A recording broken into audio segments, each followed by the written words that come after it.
একটা শিরোনাম বলি, মুজিববাদ বাংলাদেশে চলবে না। আচ্ছা, এই স্লোগানের অর্থটা কি বা বক্তব্যের অর্থ কি আমি জানি না।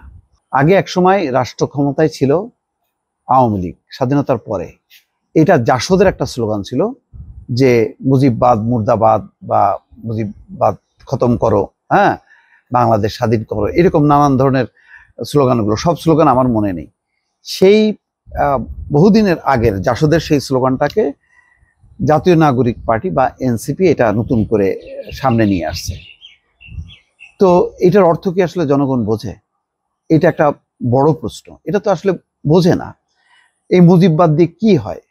মানে তারা শেখ হাসিনার একটা শাসন দেখলো, তো শেখ হাসিনার শাসনে দেখলো যেখানে নির্বাচন হয় না, ভোট হয় না, দুঃশাসন চলে, গুম খুন হয়, তাহলে কি করতে হবে? একটা যে মূল যে সমস্যাটা ছিল, মানুষের দাবি ছিল বা রাজনৈতিক দলগুলোর দাবি ছিল যে একটা সুষ্ঠু নির্বাচন চাই, আবার তত্ত্বাবধায়ক সরকার ব্যবস্থা প্রবর্তন করতে হবে, এটি তো ছিল।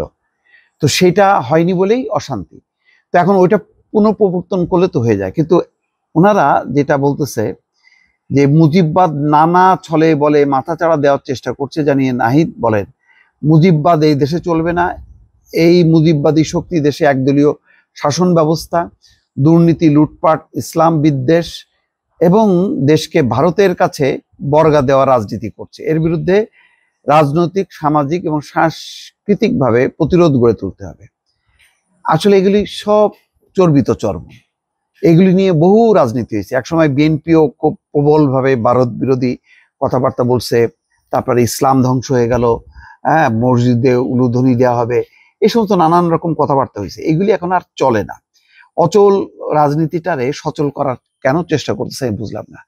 আমি বারবার বলি যে এখানে মূল অসুখটা হচ্ছে ভোট কাউন্ট না হওয়া, অর্থাৎ আমার ভোট আমি দেব, এই বিষয়টা যতক্ষণ না প্রতিষ্ঠিত না হবে ততক্ষণ পর্যন্ত এখানে গণতন্ত্র, রাজনীতি, সুশাসন কোনো কিছুই প্রতিষ্ঠিত হবে না।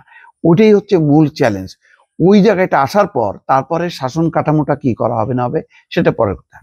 আজকে দেখেন এটা কোথায়, তারা সেই সুনামগঞ্জে যে সেখানে কথা বলতেছে, যেই কথাটা বলতেছে সেই জায়গার আমি জানি না সেখানকার চিত্র কি, কিন্তু সারা বাংলাদেশে আসলে এনসিপির এই যে পদযাত্রার মধ্য দিয়ে কি নতুন রাজনীতির উত্থান হয়েছে। ঘটনাক্রমে আমি দুদিন হলো গ্রামে আসছি। আমি আমার নিজের বাজারে, কেশবপুরের কথা বলছি, বাজারে যে জিজ্ঞাসা করলাম যেখানে কোন কোন দল আছে, তো যথারীতি সেই পুরনো বিএনপি, এখন আওয়ামী লীগ নেই, জামাত আছে। আমি বললাম এনসিপি, কোথায় এনসিপি? নামই নেই। নাম তো নেই, বরং বলছে এইসব ছেলেবেলে দিয়ে হবে না। তার মানে নেগেটিভ অ্যাটিটিউডটা অলরেডি ডেভেলপ করছে মানুষের মধ্যে। এবং কোথাও আমি যাই না, মানে আমার তো সারা বাংলাদেশ ঘোরা নেই। একবার যদি ঘুরতে পারতাম আমি বুঝতে পারতাম আসলে কার অবস্থাটা কেমন। আমি খুব নৈর্ব্যক্তিকভাবে এই বিষয়গুলি অনুধাবন করতে পারি, এটা এই কনফিডেন্সটা আমার আছে।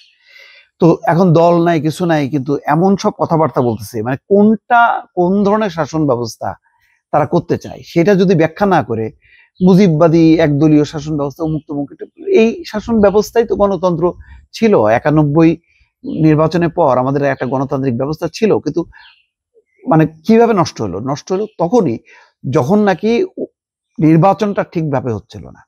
নির্বাচনটা যদি ঠিক হয় তাহলে আস্তে আস্তে অন্যান্য জিনিস ঠিক হবে। আপনি মূল কাঠামোটা কি, তা আপনি কি শাসনতন্ত্র, মুজিববাদী শাসন হবে না কি? আপনি মানে এই গঠন, মানে সংবিধান পাল্টায় আপনি কিভাবে কি করবেন, কোনটা আনবেন, কি কাঠামো দেখান, সেটা নিয়ে আলোচনা করেন।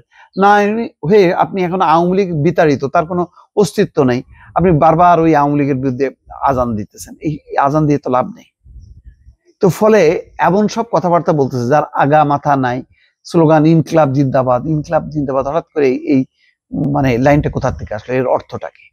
ইসলাম নিয়ে এখানে টানাটানি হচ্ছে। এখানে ইসলামী নামে তো দল আছে, সেটা জামাতে ইসলাম, ইসলামী আন্দোলন যথেষ্ট আছে। এনসিপিটা কি? এনসিপি তার নিজস্ব রাজনীতিটা কি?